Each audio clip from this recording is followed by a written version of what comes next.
So I just showed you how to take a look at the table and check to see the limit of the function doesn't exist, and also simplify your function by setting the function for different values. Along x-axis, y becomes 0. Along y-axis, x is equal to 0. And when you simplify your function, you get two constant functions. And as you can see, the limit of these two constant functions are not equal to each other.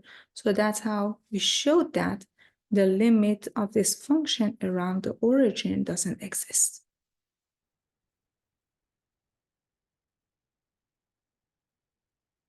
This question says, apply the limit definition and check to see if the limit exists or not.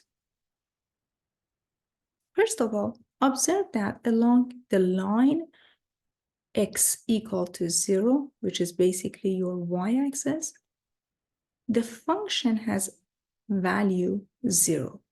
So when x is equal to 0, your numerator is equal to 0, the function becomes 0.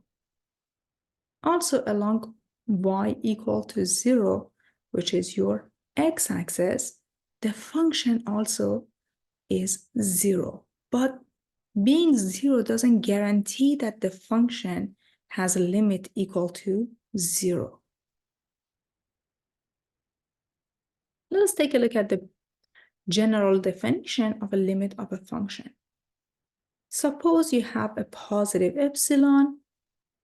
We want to find, our goal is to find a positive delta such that whenever your x and y are getting closer and closer to the origin, or the distance between x and y and origin is bounded between 0 and delta, then the z value of the function is less than epsilon. So this is our goal. You can simplify this into 4 times absolute value of x, y squared divided by x squared plus y squared. Why is that? Because y squared is positive. The absolute value of y squared is equal to y squared. The same for the denominator. The absolute value of x squared plus y squared is equal to x squared plus y squared. So you can get rid of absolute value and just simplify this to 4 absolute value of x times y squared divided by x squared plus y squared. And it needs to be less than epsilon whenever the distance between x and y from the origin is less than delta.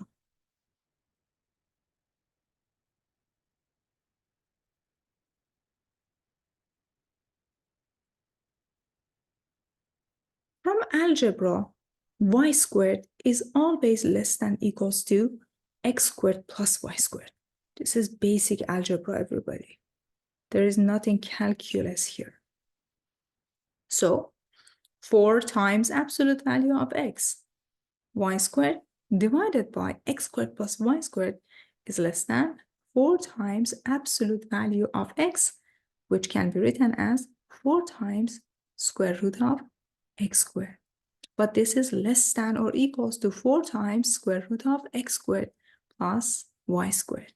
Again, these are basic algebra, everyone. There is nothing calculus here.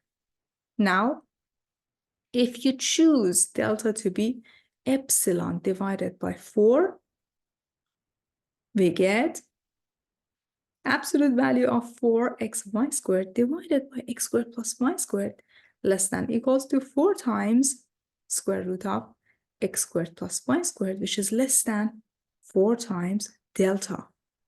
Now do the substitution here. You get 4 times epsilon divided by 4, which is epsilon. So we found that delta, and we just showed that our z value for the function is getting closer and closer to 0. So what's the meaning of that? It means that the limit of this function as x and y is getting closer and closer to the origin is indeed equal to 0.